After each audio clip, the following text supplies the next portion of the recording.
নমো নমস্তুতে। জয় শ্রী রাধে। এখন আমি চৈতন্য চরিতামৃতের অন্তলীলার ঊনবিংশ পরিচ্ছেদ থেকে পাঠ করছি। কৃষ্ণ বিরহ উন্মাদে যিনি দেওয়ালে মুখ ঘর্ষণ করেছিলেন এবং প্রলাপ করতে করতে বৈশাখী পূর্ণিমায় জগন্নাথ বল্লভ নামক কৃত্রিম উদ্যানে বিহার করেছিলেন, সেই মাতৃভক্ত শিরোমণি শ্রীকৃষ্ণ চৈতন্য মহাপ্রভুকে বন্দনা করলেন গ্রন্থকার। এইভাবে দিন কাটাতে তাকে অসীম কৃষ্ণ প্রেম বিরহজনিত দুঃখের মধ্য দিয়ে। প্রভুর অতি প্রিয় ভক্ত হলেন জগদানন্দ পণ্ডিত। প্রভু তাকে নদিয়ায় পাঠালেন। প্রতি বৎসরই প্রভু তাকে নদিয়ায় সচিমার কাছে পাঠান। প্রভু জগদানন্দকে বললেন, মাকে তুমি বলো আমি নিত্য তাকে দর্শন করতে যাই, আমি নিত্য তার শ্রীচরণ বন্দনা করি। যেদিন তিনি আমাকে আহ্বান করেন সেদিনই আমি তার সঙ্গে দেখা করে তার প্রদত্ত ভোগ গ্রহণ করি। নীলাচলে আমি মায়ের আজ্ঞাতেই অবস্থান করছি। যতদিন আমি বাঁচব ততদিন তাকে ছাড়তে আমি পারবো না, একথা মাকে বলো। এই মতো কথা বলে প্রভু জগন্নাথের প্রসাদ আনিয়ে তা দিলেন তার হাতে তুলে। তারপর জগদানন্দ নদিয়ায় গিয়ে মায়ের সঙ্গে এবং নদিয়াবাসী সব ভক্তবৃন্দের সঙ্গে দেখা করলেন। তিনি যখন ফিরে আসছেন তখন অদ্বৈত আচার্য তাকে বললেন, প্রভুর কাছে গিয়ে তাকে একটি কথা বলো, এর অর্থ তিনি বুঝতে পারবেন। এই বলে তিনি একটি তরজা বললেন। বাউলকে কহিও লোকে হইল বাউল,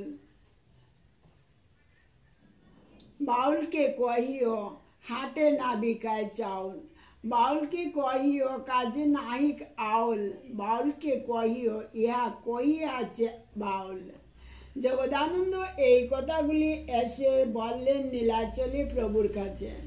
প্রভু একথা শুনে হেসে বললেন, বেশ, তিনি যা আজ্ঞা করেছেন তাই হবে। তারপর একটু থেমে বললেন, মহাযোগেশ্বর আচার্য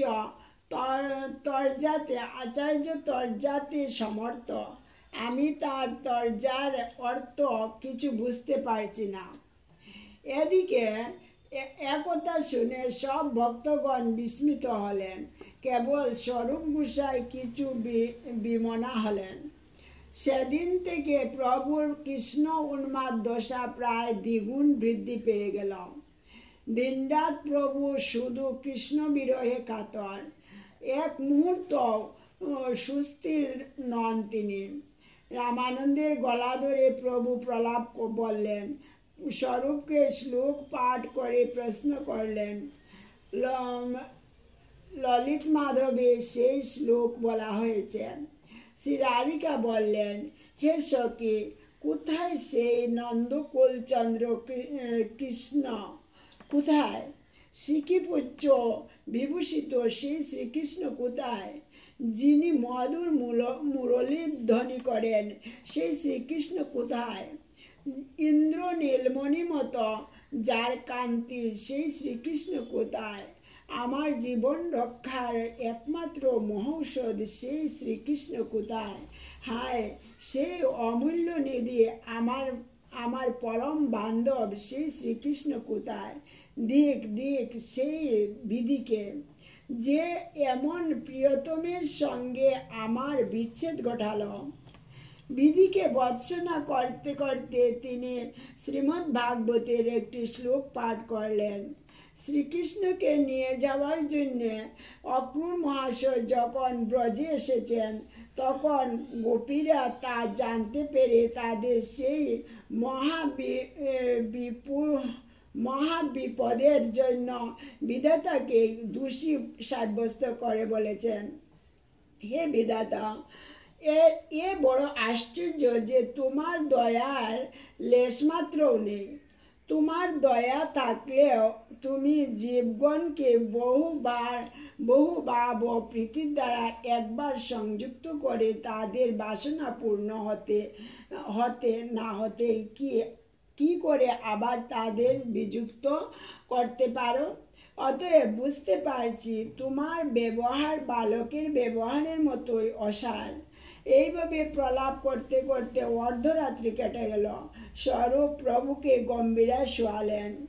বিরহ ব্যাকুল প্রভু তখন গম্ভীরার দেওয়ালে মুখ ঘর্ষণ করতে লাগলেন। মুখে গালে নাকে নানা ক্ষত হল, সর্বত্র রক্ত ঝরতে লাগল। তিনি গ গ শব্দ করতে লাগলেন।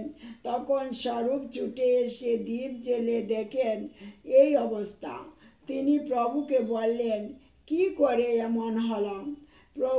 প্রভুর চেতনা হলে তিনি বললেন, আমি শ্রীকৃষ্ণের উদ্দেশ্যে ধাবিত হয়েছিলাম, দেওয়ালে বাধা পেয়ে বোধহয় মুখে লেগেছে।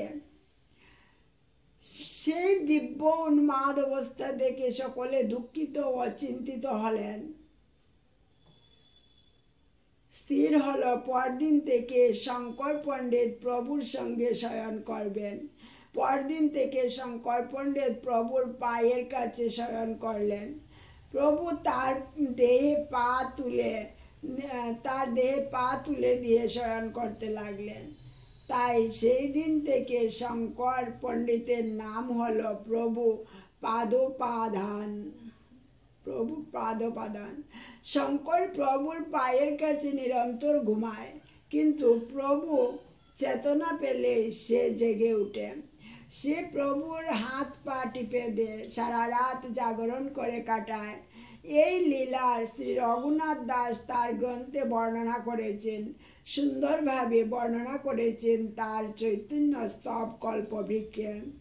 যিনি নিয়ে যে কোটি কোটি প্রাণ তুল্য প্রিয় শ্রী বৃন্দাবনের বিরহে উন্মত্ত হয়ে সর্বদা প্রণাম করতেন এবং দেওয়ালে বুদ্ধিহারা হয়ে শ্রীমুখ ঘর্ষণ করতেন, তার শ্রীমুখ থেকে রক্ত নির্গত হতো।